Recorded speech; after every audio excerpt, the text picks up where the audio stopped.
Hello, everyone. This is DJ, and this is CG Talks, the podcast where CG guys talk about CG, which is, of course, computer graphics and all things related or loosely related to that topic. And today I have a very special guest with me, Mr. Zacharias Reinhardt from CG Boost, a 3D artist, tutor, YouTuber, entrepreneur, founder of CG Boost, educational platform for 3D artists that want to boost their Blender 3D skills. And if you haven't, if you are a 3D artist and haven't yet heard of Zach, you probably might have stumbled upon competitions, challenges such as Weekly CG Challenge or SculptJanuary, and Zach is the person behind these events. Am I right? Please, ladies and gentlemen, welcome our guests. Hi, nice to be here. So yeah, it's a pretty good introduction. Should I introduce myself even more, or? I think if you want to say a few words that I maybe I missed something, about you. Not too much. Like, I think you summarized it pretty good. The CG the weekly CG challenge is now called CG Boost Challenge since a few years, but yeah, that's a minor thing. Yeah, you mentioned CG Boost, so let's maybe get to know a bit better what CG Boost is and how you got to this place where you are right now with CG Boost, and how. So tell us, how did it all begin? The 3D journey. Okay, this is a long story, I guess, but let's keep it short. So I started back in my childhood filming little movies with a simple camera, and usually at some point you want to add some visual effects to your little sci-fi movies and stuff. So we started, my brother and I, we started to dive into computer graphics. I remember we were grabbing frames from our movies, putting this into GIMP, and then painting in some muzzle flash to gun shooting and stuff like this. So we started with very simple stuff. And then we discovered Blender besides other tools. But back in the day, Blender was really confusing. It didn't have too deep experience with working with computer programs and stuff like this. So it was just a confusing mess for me. I downloaded some PDF tutorials. Back then there was no YouTube and stuff like this, and tried around a bit, and I made some progress there. But then at some point my brother came along with, hey, here's Cinema 4D. It's much cooler than Blender. And then I switched over to Cinema 4D, and it was just so much more easy to use. And then the next few years, I really got into 3D with Cinema 4D.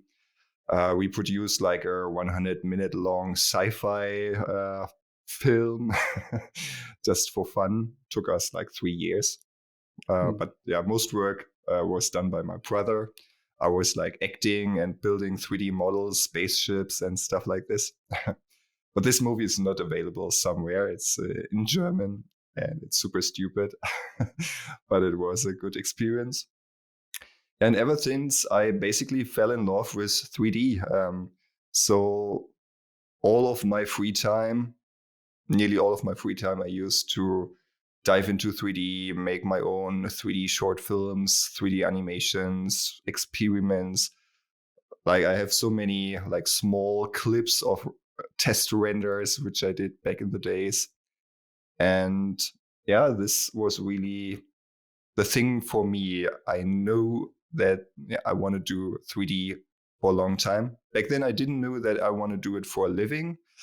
I didn't really thought about what I want to do in the future when I was a teenager. But then I decided to go into this direction. Basically, here in this town, we have an open TV channel, and I was a kind of trainee for 1 year here. But there I wasn't like super occupied with work. I had like 2 hours work there, and then I still needed to be there for like the rest of the day. And I just continued to learn 3D. And since they are limited on what they could install on their computers, I needed to use Blender there. So I got back into Blender. I think it was 2009-ish, 10-ish, somewhere, where I really got back into Blender. And yeah, I started there with 2.49 before the big shift into the better user interface began. Yeah, So I that's the version still that learned the that old stuff. I started using exactly at that version, like Yeah. 2.49. It's around that time. I mean, the very first version in 2004 was 2.36 or something, which was even weirder, probably, right? Because this 2.49, it was still with these down, these buttons put on the down bottom of the screen. Exactly, this weird. It was just like a big mess of buttons with all different sizes. It was really confusing. But yeah, I managed to create a short film with a friend in 3D with this older version. And then, but like on a private level, I was still using Cinema 4D. But then my brother was showing me the 2.5 version of Blender. And I was comparing it like, can it do all this stuff which I can do in Cinema 4D? And the answer was basically yes. And this was a time where I wanted to switch to a more, let's say I wanted to go into the commercial direction. And I didn't have a legal version of Cinema 4D back then. So I was thinking of, okay, when I want to make this now commercial, I need to either buy a license of Cinema 4D or go with Blender. And my funding was not high back then, so I didn't have the money to purchase a license. So I fully switched to Blender, and I never regretted this. It was a good decision for me because I could do everything I wanted, and some of the tools back then, at least, were even better than in Cinema 4D. I remember the whole UV unwrapping and mapping stuff was much simpler in Blender. Or I just didn't know how to properly do it in Cinema 4D. Might be. Anyway, at this point, I remember my brother was doing a tutorial series about Blender 2.49. And he was just doing this one. And then there was a switch to Blender 2.5. And there was nearly nothing on YouTube with Blender tutorials with this version. So I decided, like, I don't know, half a year after diving into 2.5 to make a tutorial series, like a beginner tutorial series for YouTube in German. And it was kind of a hit back then. Of course, nowadays you have much more views and stuff like this. But from what I knew back then and with the view counts and stuff like this in German language, it was pretty good. And we got a lot of feedback. So I just continued with YouTube, free YouTube tutorials. This was where I realized that I really enjoy doing these tutorials. And then besides that, I started a media company together with my brother. So we were doing like image movies for clients and little 3D animations and stuff like this. And on the side, I was continuing with tutorials. We put together basically all our free tutorials into a DVD and started to selling this. And basically was all the free content packed into one DVD. And people were buying this.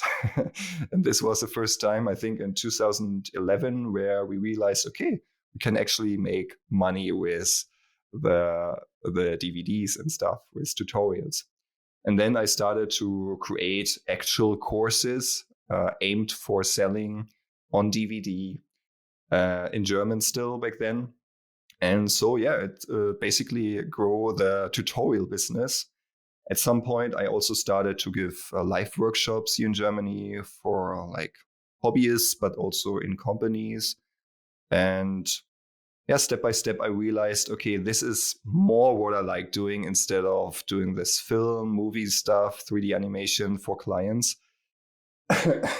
Because the experience with the clients were also mixed. Sometimes you have good clients, sometimes pretty bad clients, which pay you very late and bad and stuff like this.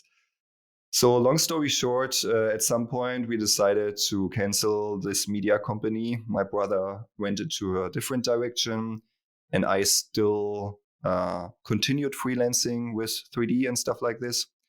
But then 3 years later, I decided, okay, I saw that the sales were getting better as I switched to the English language at some point and to digital download courses only.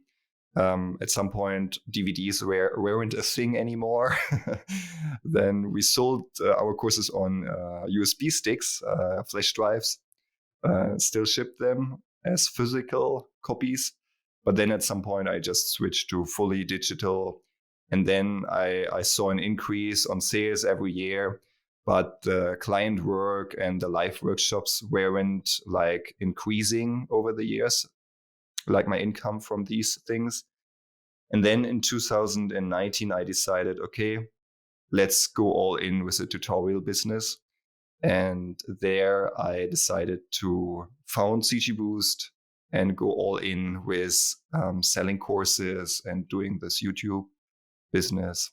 I think it kind of happily, so to speak, happily coincided with the whole pandemic thing, right? Because this was around the time when the whole mess started. Yeah, I mean, I started in 2019, where I decided, okay, beginning 2019 or end 2018, I was contacting all my clients saying, okay, I will finish like the active projects, but I won't do anything beyond that. So it took me a few more months till I think January or February 2019. And then I sit down and started to create the CG Boost website. I merged like all the projects I was doing. I was having this weekly CG challenge, and ZachariasReinhardt.com was my website and my private YouTube channel. And I basically renamed all this stuff and put it all together into the CG Boost brand.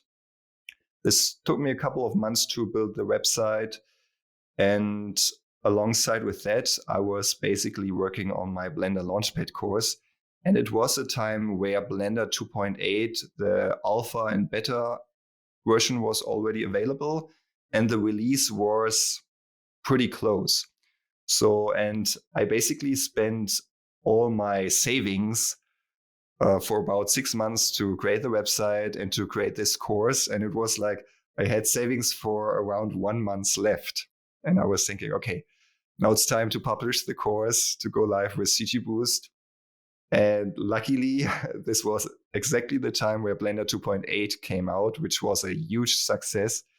And exactly at this moment, I had my Blender 2.8 Launchpad course, which was like a comprehensive guide into Blender 2.8. And it basically skyrocketed in sales and stuff like this. So I was like safe. And since then timing. I just continued. Yeah. And then 2019 was running pretty good. And then I just continued 2020 and so on. Yeah, the pandemic didn't hurt my business. It probably also supported my business because a lot of people were at home and had time to learn new stuff. So yeah, it was a good decision for me to go into this digital course business. Yeah, that's a great story. And I really like the because you kind of hit the right moment with the right things that you have prepared, but you kind of had to have this this approach of diving deep into what you feel that you are going to that is going to work for you, and you were kind of prepared for the right moment just to be releasing that, because you kind of had to start working on that far before the events, right? But it was like so to speak, happy coincidence, it was in me for a long time. Yeah, exactly. I mean, this is just, of course, a coincidence, but for me, I was feeling like, oh, the tutorial and YouTube stuff is what I really want to do. And all this client work was basically just an obstacle for me. Of course, I learned a lot creating these projects for the clients, which I then also could put into YouTube tutorials and stuff. So it was a valuable experience and I don't want to miss this. But I always felt like I would love to just focus entirely on courses and tutorials. Because if you have like too many projects, the quality is missing. So you can't put all the energy and quality into one thing if you spread your focus on too many things. Yeah, and kind of with the tutorial business, you set up the deadlines for yourself, not the client, right? Exactly. Because you're working on your own terms, so to speak. Well, not totally, because you have the people that use your tutorials, but yes, I guess it's more on your terms. Yeah, so course. I wanted and I to can ask decide what kind of projects I'm working on. Yeah. Exactly, and that brings me to my next question, which is like, what you particularly are interested in 3D. You said that you began with with this simple VFX stuff with your brother, and you kind of tried this and that in Blender. It's probably similar to most people that are just like overwhelmed with all the 3D stuff, and there's so much interesting things there to learn. And I wanted to ask you if you consider yourself more of a 3D generalist, or would you say that you specialize in a particular area of 3D? Before I answer this one question, I can't see the waveform for me. So is your stuff recording my voice? On my side, it's okay. I think I see the waveform and it seems to be fine. Yeah. Okay, perfect. Okay. Yeah. Short answer is yes, I see myself as a generalist because I'm not really enjoying just one particular part, like modeling. Of course, I like sculpting a lot. This is why I also have a sculpting course and make tutorials about it. But I also enjoy modeling and materials and stuff like this. So what I enjoy most about the whole 3D thing is to tell stories. I have basically the entire tool set in one tool, more or less, to tell little stories, to create animations. And then I enjoy the whole process from finding the ideas and stuff like this over to modeling, texturing, and rendering and animation. So making one entire thing in 3D is what I really enjoy most. Yeah, great. And Blender, I think Blender is a kind of like perfect tool for this kind of thing, because it's like the Swiss Army knife, Yeah, right? exactly. For 3D. So one last question for this part, and then we can go to other topics. I wanted to ask you about your whole journey. What do you see, like in your opinion, sets apart like amateur work from a professional one?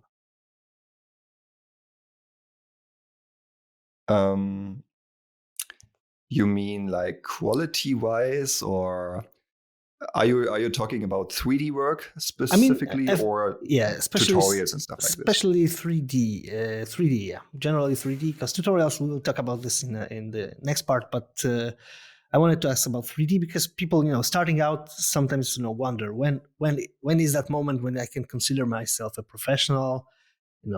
This is kind of like a blurry line.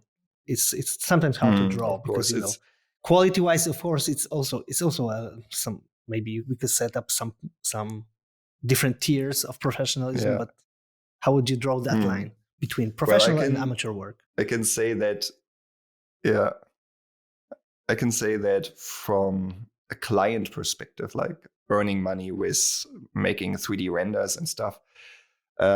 Most of the clients, it of course depends on what area you work in, but they are no professional 3D artist or artists at all.